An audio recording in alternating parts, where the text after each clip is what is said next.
Hello, everyone. Welcome back to the afternoon session of our specialty workshop. I think you've had a lot of information this morning on how to build your vehicle frame, powering up the solar car. And now we're going to transition to, well, if you build a solar car, how do you make sure that you get the most out of that solar car? We've got this presentation left, along with some topic on aerodynamics, going through some of the rules for 2022, and then how to drive a cross-country race. So lots of good information left to go. When you start looking at power management, you got to look at, how much power does it take to make your car go down the road? And, as you heard Eric talk yesterday, that's really something that you have to test and characterize. You won't be able to design that up front. You have to go and build your car and then test it and then measure how much power it takes for any particular speed.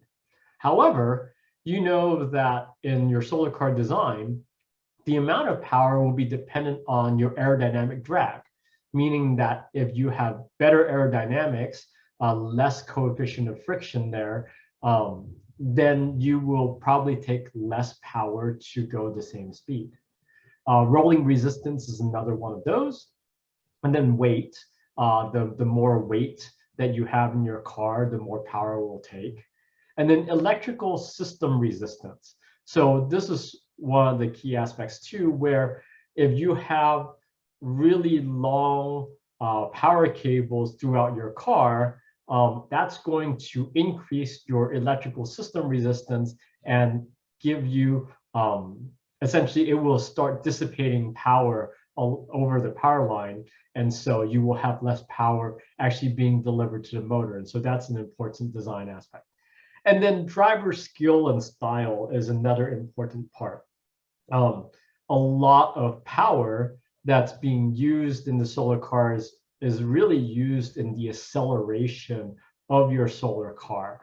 Once you get to a cruising speed, the amount of power it takes to sustain that speed is much less than you would as you're increasing or accelerating your speed. And so, especially for a cross-country race, you want to take a lot of effort in training your drivers to accelerate smoothly so that there's no spike in power draw as you run your car. But let's take a look at strategy and how you plan for your power management. Well, how much power do you have? And we spent a bit of time talking about this in the telemetry section, and we'll detail it out here as well. If you look at your design for a typical solar car, you will get 800 to 1,000 watts of power. That's a rated power on your solar array. Of course, you don't get that 24/7 based on the time of day, based off of the angle of the array. You might get less than that. But let's assume that you have the most optimal setup. You have 12 hours of usable sunlight. That equates to 9,600 watt hours. And then if you look at the battery pack, let's say you have 4,000 watt hours out of your 5,000 watt hour pack, then you basically have 4,000 watt hours of energy that you have to use, but 5,000 watt hours to completely recharge the battery pack. Just because of the way the battery is discharged, you don't get your full amount of power. This is the whole discharge rate of a lead acid battery. So sort of high level look at it and you go, okay, you've got 9,600 watt hours.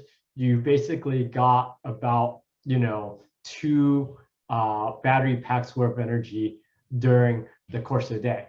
Now, if you remember Eric's presentation, these assumptions aren't truly true because you never would get 12 hours of usable sunlight at full power, right?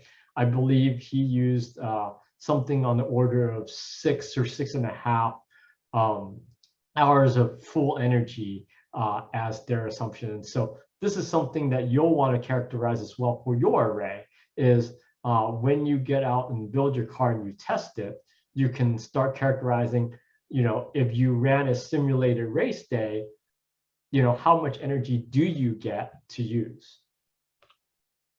Some of the strategy and design considerations that you would have for power management is how much battery you want to carry. We require that you have no more than 5 kilowatt hours of battery capacity. That doesn't mean you have to use it all. You can design a battery pack with 2 kilowatt hours, 3 kilowatt hours, because dead batteries is dead weight, right? I mean, if you drain your battery and or you stay on the low end of your battery range, you're just carrying more weight than is needed, right? And so you have to say, well, do you really want to carry that much energy, that much weight in the terms of your battery storage? And as you know, in lead acid batteries, your 48-volt battery pack, if you had 4 12-volt batteries, they're dead at 42, right? And so you don't have very much of a voltage range before you use up your capacity. If you're using that type of battery pack in terms of 48 volts, in a 5 kilowatt hour battery pack, probably take at least 5 hours of full sun to fully recharge something that's completely depleted, right? And then, that's assuming clear skies, no clouds, and nothing in the way. Well, you have hills that will change the angle of your solar car array. You will have clouds, you will have trees, you'll have all sorts of considerations, especially on a road race like this year's, that will reduce your efficiency, how much energy that you'll get from your solar array. And so, we recommend that you actually go and, if able, take this out on the road and see what it takes to characterize the amount of energy that you get in and the amount of energy that you expend. And then keep a record of that, right? If you have a very good straight track or a very controlled track, you can go and do multiple experiments and say, okay, at this speed, how much current do I draw? At this speed, how much current do I draw? And we did that at the Walnut Solar Car team. We had a workshop where we had an industrial road out in front of us that was pretty straight, about a mile long with no lights.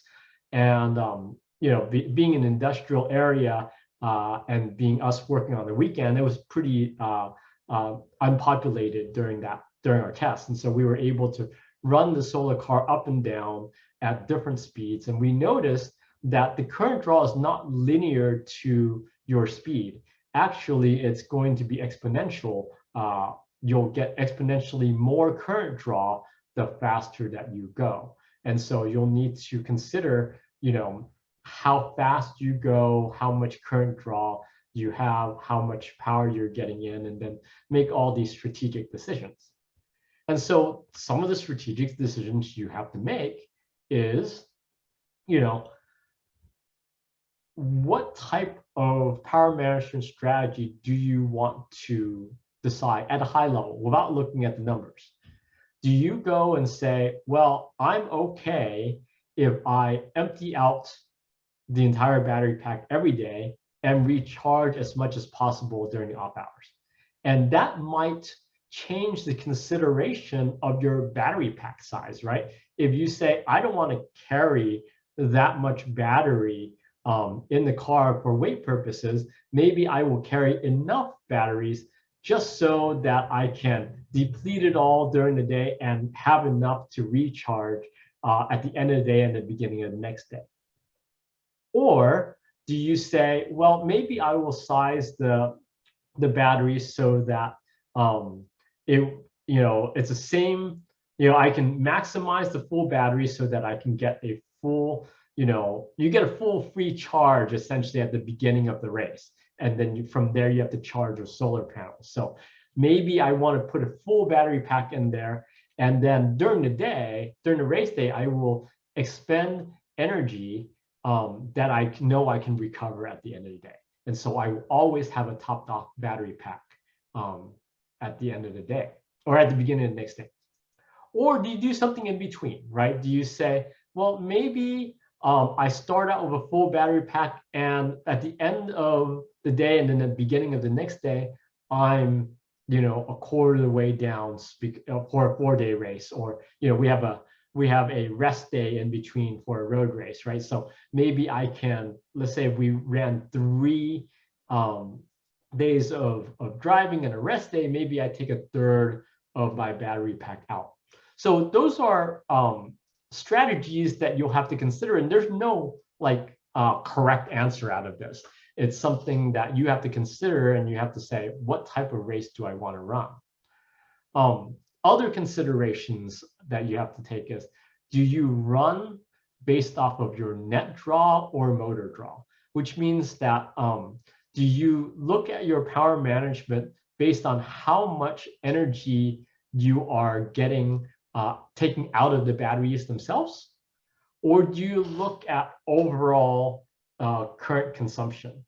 And the difference between that is, as we say, your solar car is going to draw less current for slower speeds in an exponential way, right?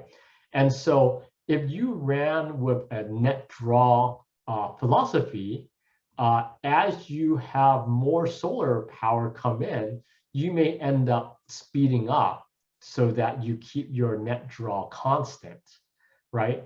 But then that could put you at, an efficiency that may be too low, right? Because you decide to speed up and get exponentially more current draw. But if you went and did it in a motor draw method, you may need to make, within a day adjustments as you get more power in from your solar array than you might have expected. You might actually need to tell your driver to speed up for the rest of the day. So it's things that you have to consider as you execute your strategy. Like I said, there's no right answers. It's just things to consider in your strategy. Okay, once you have your high-level strategy, you start setting your targets based on that strategy. So let's take the example from the previous slide, and we say, okay, if my high-level strategy is to empty the battery pack every day, and I have a 100 amp hour battery pack, right? I would ask you, how fast should the driver drive? Do you have enough information just with that question? And I would say, no, it's a trick question. The driver, we tend not to instruct the driver to drive based on speed. Certainly there are speed limits, and you don't want to exceed your speed limit on the road. But a lot of times, to make it easy to do power management, you instruct the driver to expend an amount of current from your motor, right? Okay, so let's do that then. How much current should we be driving? So in a 100 amp hour battery pack, we've got 6 hours of racing in the classic division on a track. That'll change on a road race. You evenly divide that. You just run 16.7 amps all the time, right? Easy, right?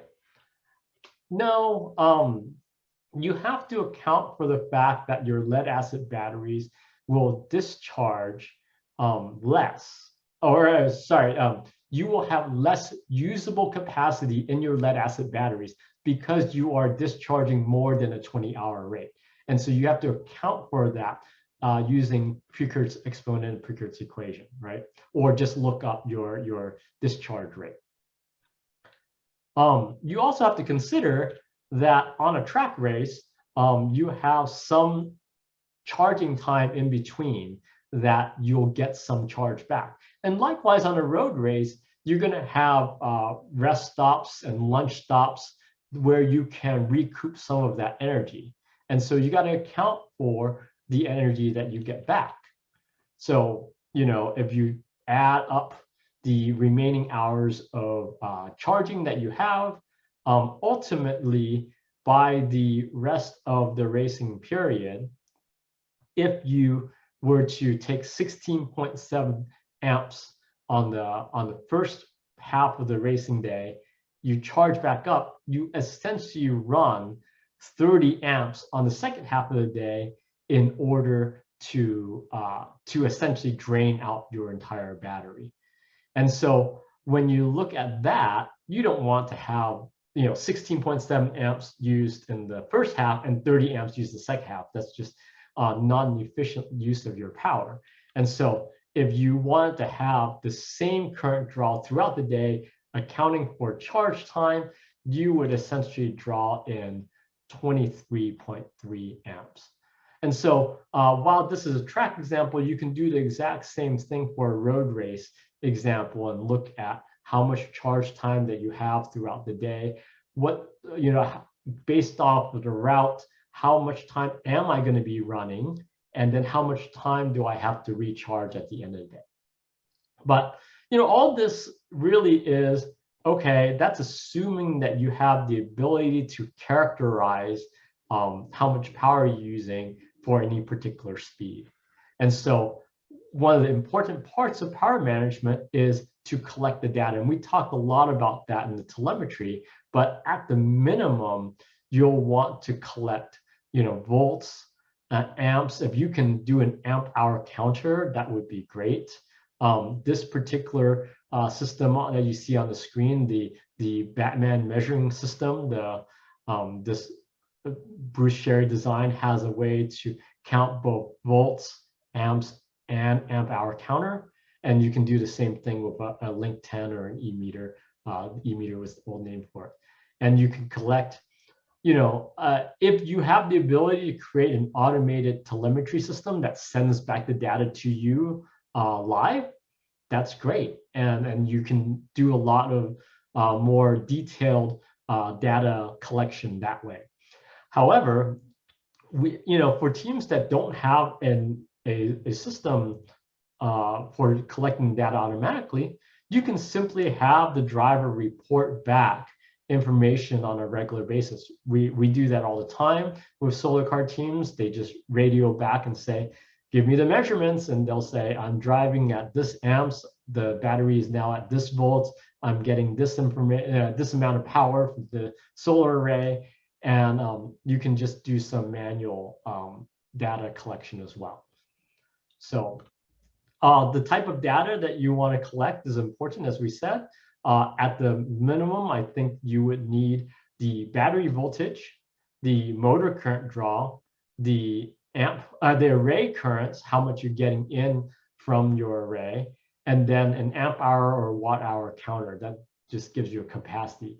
And why that latter one is important is those instrumentation that gives you amp hour counting or watt hour counting accounts for the Peukert's equation, and so that they can tell you how much capacity you really have in your system. So let's say you collected all that data. How do you use that data? And so I'm going to present to you the data that we collected in on the Walnut Solar Car team. This is our electric solar division vehicle back in 2017. And so I would ask you, and if I was live, I would ask you in person, what's interesting about this data? You can see that we've collected the main battery voltage, the main battery current, and then of course, the power that comes in. So this is for electric solar power division. These are battery packs that are put on the charging station. And so the power that you get from the array is the power that you get put into the battery. And so what are some of the interesting characteristics about this data? Well, one, the power stays fairly constant throughout the racing period, which means that we have a flat array in our charging station that can rotate towards the sun. And so I would expect that most of our power stays fairly constant, right? Whereas if I had a solar array on my solar car, we don't expect that the power would be fairly constant like this. Another point if you can start looking at is that the power input drops at the end of the charging period. As we charge up, so strategy-wise, we try to change out our battery pack about once an hour, but it takes time to change out a battery pack in the electric solar division. And so when we're nearing the end of the morning session, we would just run our battery pack pretty dead and just wait till the break to change the pack. And so you can see that here, right, where at the last session we ran longer and we essentially started getting full on this particular battery pack, and it was starting to decrease the amount of power that it takes into the pack.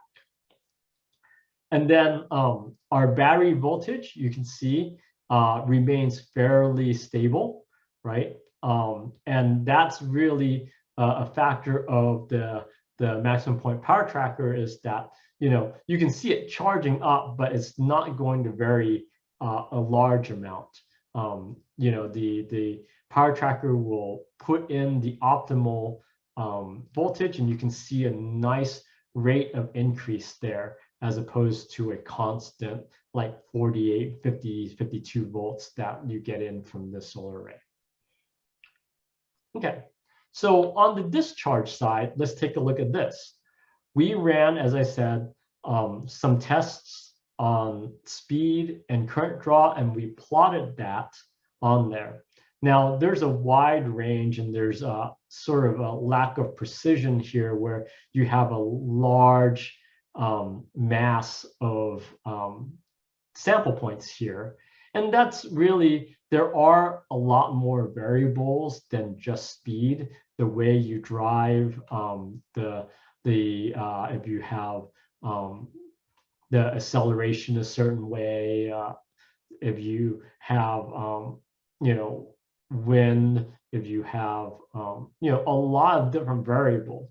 But you can take a look and see what might be interesting there in this diagram. So you can tell that I've drawn that orange line for you that shows that the speed isn't directly correlated with the current draw, meaning that you get on any given speed, anywhere from 18 to 28, you get a wide range of current draw, anywhere from 15 to 50 amps in the main cluster, right? And so you wonder, why is this? It is likely due to acceleration, and you can see some of that on the far side here. That actually, that's not on the far side, is more of the speed going up, and that's probably us taking the accelerator off as we get up to speed. But you can see that you getting up to speed at 25 miles per hour could trigger something as large as 80, 90 amps for our particular car, right? And so this range is really a characteristic of your acceleration. But you could imagine that because of the number of samples that we have, there's a lot of the cruising speed is really within this box, and you could extrapolate some type of line and then help you determine that at any particular speed, you will be expending a particular amount of energy, right?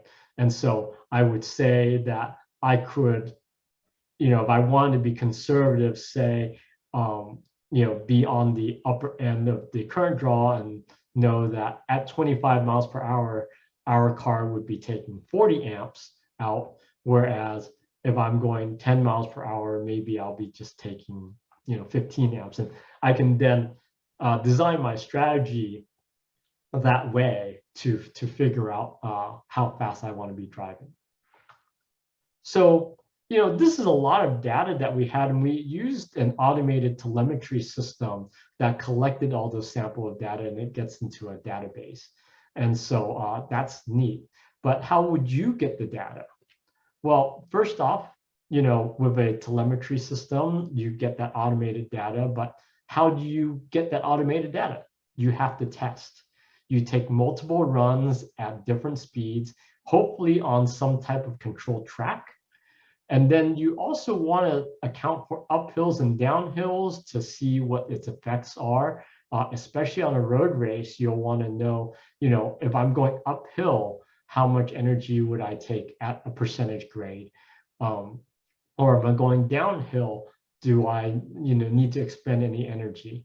And so ultimately, the best way to get that data is to hold simulated race days. We would do that at the Walnut Solar Car team, where we would meet on a weekend and pretend that we were racing. We would show up at 5 in the morning, impound will open, and so we will open impound, we will prepare the car, charge it, and then at 9 o'clock, we would start racing. And we would just drive as much as we were allowed to do, and until 12 o'clock on a track day, and we would go and charge. And so that type of simulator race day was really a way of actually characterizing the data. So one of the questions that you might have is, well, how do you characterize, I showed the characterization of speed versus current draw, but I didn't show the correlation between acceleration and current draw. And we just simply didn't do that level of collection. We don't have that amount of data. Certainly, you could take your speed data and then do differentials and then find out, well, what is the correlation between acceleration and current draw. But certainly, you would imagine that it will be a straighter line between acceleration and current draw. I will say that one of the reasons why we didn't characterize the acceleration versus current draw is because most of the time you'll be driving at the prescribed cruising speed. And so while acceleration is important, the only way we would deal with that in our teams is to instruct our drivers to smoothly accelerate to your prescribed cruising speed. And so we didn't take the effort to look and say, how much energy do we have if we accelerate it faster or slower? There's an optimal solution there, is to accelerate smoothly. I hope that answered the question that was there. Okay. And so when you start thinking about how do you make decisions on a more operational level, we talked a lot about strategy and data collection, how you might have a high level strategy, but how do you actually make decisions once you're in the pit or once you're in the chase vehicle running the race? The important thing is get data to the right people. The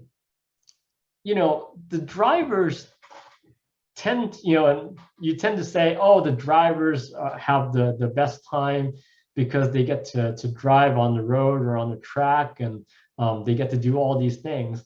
But I would say that the driver should only be responsible for driving, right? Keeping the car in an optimal route or around the track, or paying attention to hazards on the road.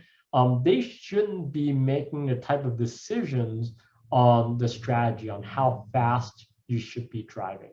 They should basically be relayed information that says, hey, this is how you, this is how fast you should be driving.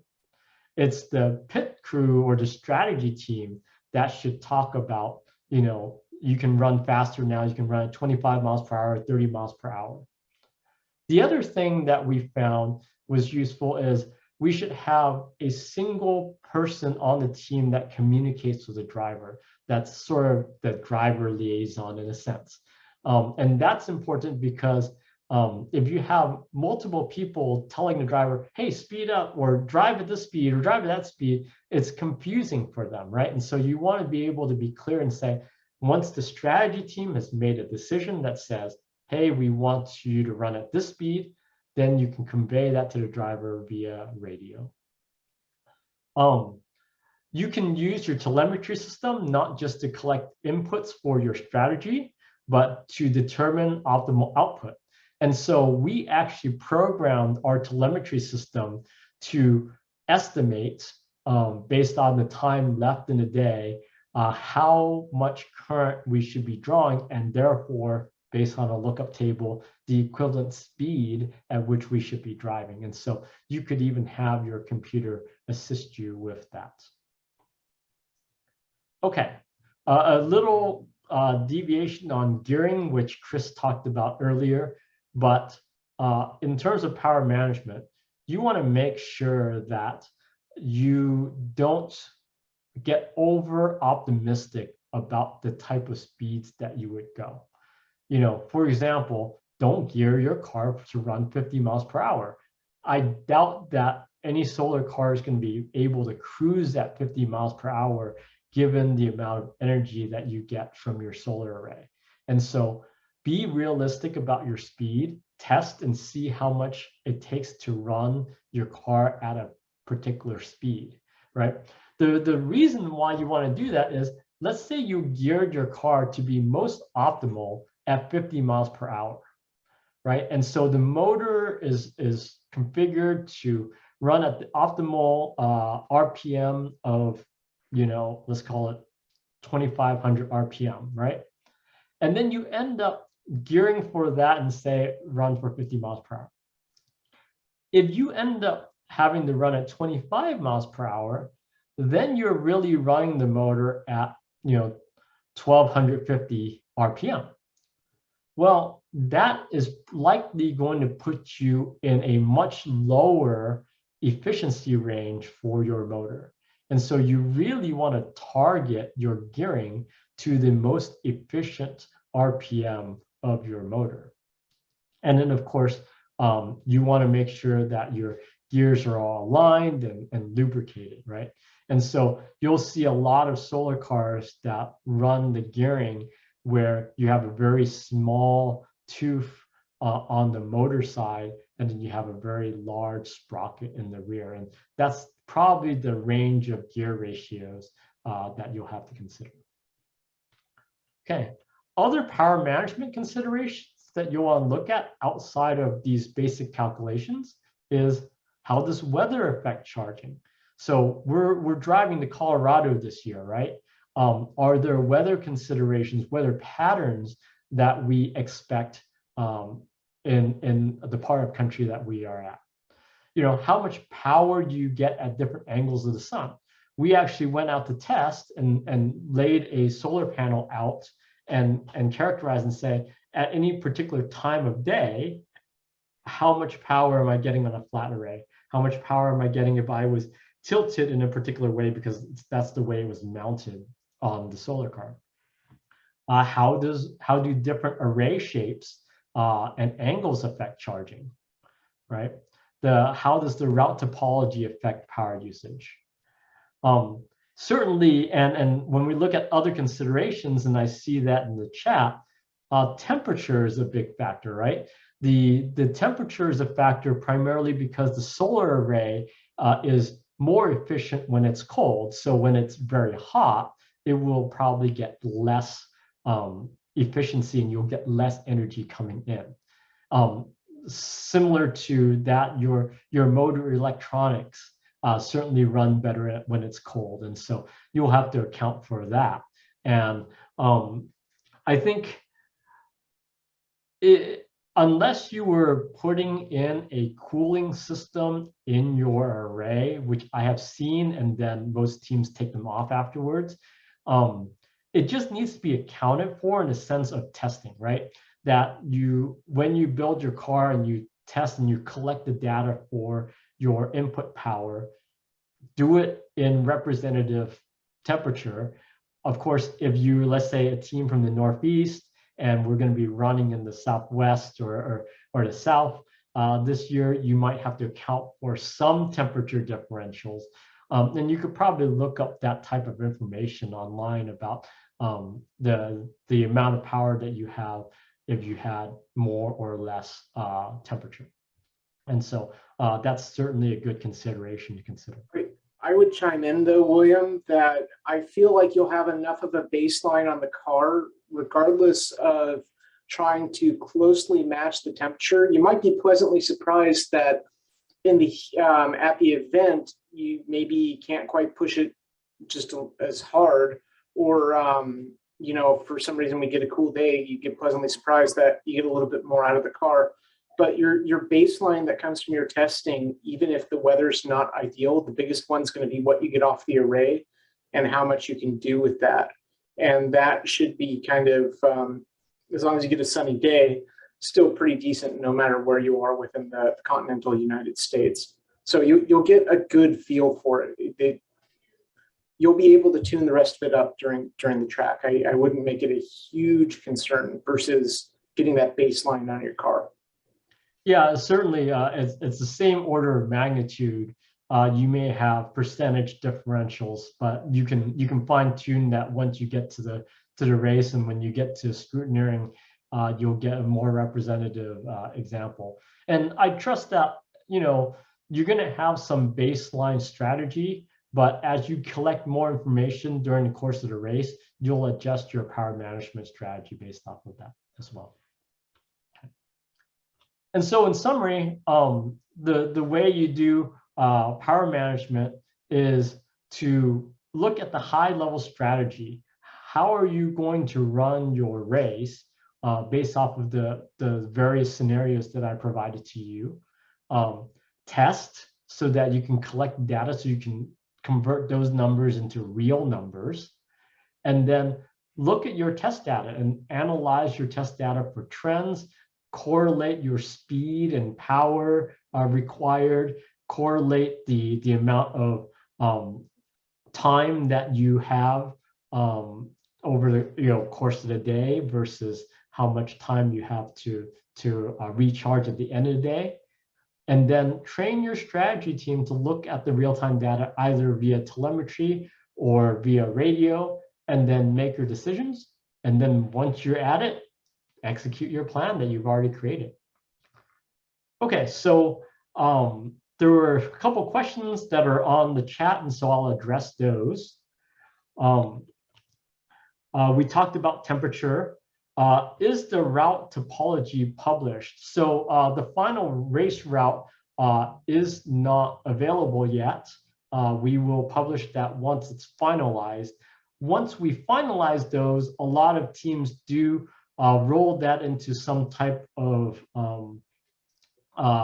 GPS or some type of software that can give you the topology. We don't provide that to you, but a lot of teams do have software that lays it out.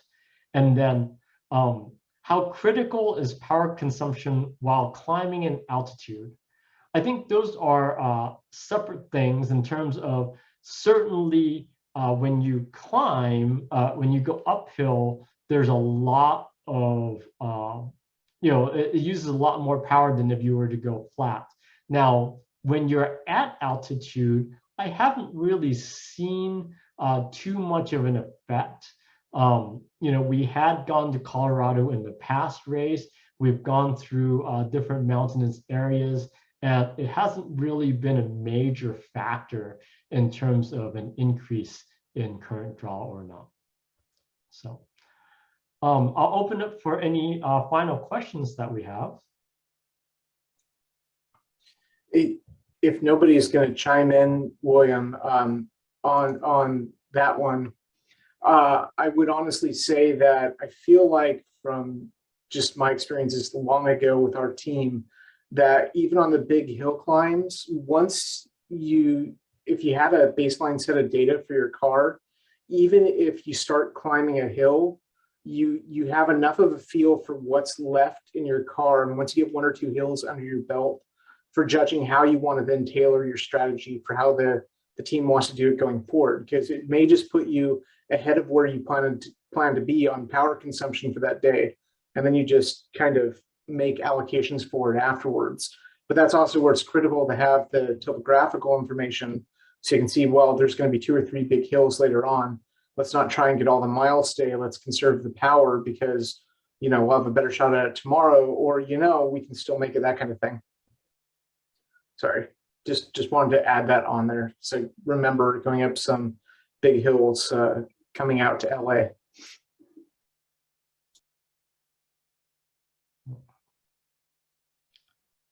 Any final questions? There was a question on what happens if we can't make it up a hill. And so I will talk a little bit more about that on how to drive a cross-country race. But just to address the immediate question, if you can't make it up the hill, and especially at the minimum 15 miles per hour, we would ask you to pull off at the next safest opportunity and load the vehicle onto a trailer, and then you could drive it up to the top of the hill or however far you want to trailer it. And so that's what you would do if you can't make it up.